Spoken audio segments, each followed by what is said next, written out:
দাড়ি রাখলে বিবি যদি রাগ করে, বলে বিবি রে তোমারে আমি ভালোবাসি, তবে তার থেকে বেশি আমি নবীকে ভালোবাসি। কথা কোন ঠিক নেই? আর এই কথাটা বিবিরে যদি জবাব দিতে পারেন, দাড়িটা লইয়া যদি কবরে যাইতে পারেন, আল্লাহর কসম দয়ার নবী আপনার জন্য সুপারিশ করবে। নবীর একটা সুন্নত লইয়া কবর যান, একটা সুন্নত। হুজুর আপনি দাড়ির কথাটাই কেন বললেন? আমাদের মধ্যে অনেকেরই দাড়ি নেই, আমরা তো হুজুর শরম পাইলাম। বাবারে আপনাদের শরমের দিকে তাকায় আমি বলি নাই। আমার নবীরে যদি কেউ কষ্ট দেয় জান্নাতে যাইতে পারবো?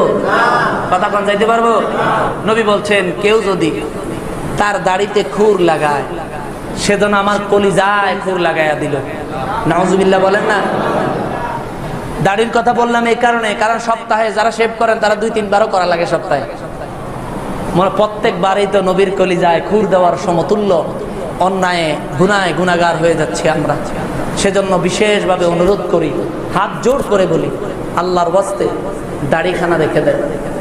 বাংলাদেশে চাকরির মধ্যে এমন কোনো চাকরি নাই যেখানে দাড়ি রাখলে বাধা দিবে।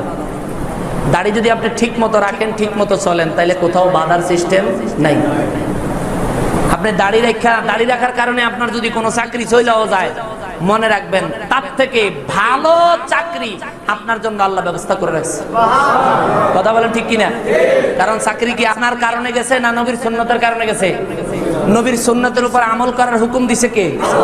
জোরে বলেন আল্লাহ। আল্লাহর হুকুম মানতে গিয়া চাকরি গেছে, আল্লাহ দেখছেনি? জোরে বলেন দেখছে কিনা?